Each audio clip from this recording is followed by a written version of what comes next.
Somewhere right now, a person is lying awake at 3 in the morning doing math in their head, not because they're bad with money, not because they made terrible decisions, but because a part of their brain that was built 200,000 years ago is running financial software it was never designed to run, and it is quietly sabotaging almost everything they do with money. Here's the problem nobody explains. Your brain did not evolve to build wealth. It evolved to survive. And for most of human history, surviving meant one thing: don't lose what you already have. The animals that hesitated before giving up food, shelter, or safety lived longer than the ones that didn't.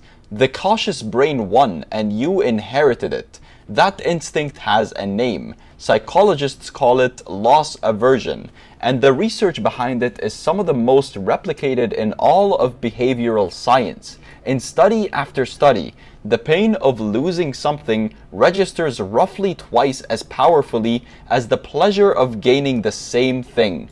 Lose $20 and it ruins your afternoon. Find $20 and you feel good for about 10 minutes. It's the same amount but a completely different weight.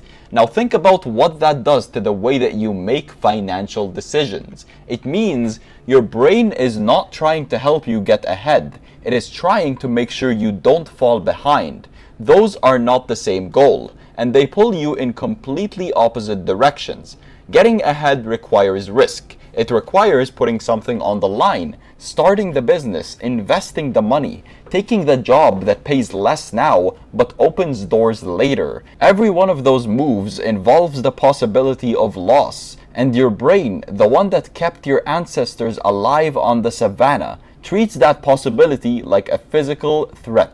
It doesn't know the difference between a bear and a bad investment. It just knows something could be taken from you, so it freezes you, or it pushes you toward the safest possible option, the one that feels comfortable, the one that changes nothing. And nothing is exactly where you stay, but loss aversion is only half of it. There is a second mechanism, and in some ways it is even more insidious. It is called present bias, and it is the reason you know exactly what you should do with money and still don't do it. Here is the experiment. Researchers ask people, would you rather have $50 today or $100 in a month? Most people take the $50, double the money, 4 weeks away, and they still take the smaller amount right now.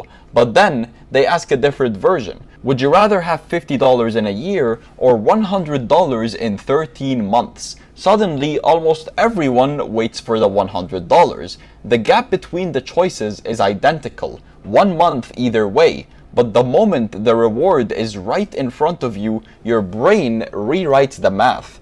This is not a flaw in your reasoning. It is a feature that once kept you alive in a world where tomorrow was genuinely uncertain. Taking what was in front of you made sense. The animal that waited for the better meal next week sometimes starved before next week arrived. You are not that animal anymore, but your brain didn't get the update. So every time you choose the thing that feels good now over the thing that builds something later, you are not being weak or undisciplined. You are just being human. You are running ancient code on a modern problem. The people who figured this out did not try to fight their brain, they tricked it. They automated their savings so the decision was never in front of them. They made the good choice the default, so the brain's pull toward easy and immediate worked for them instead of against them.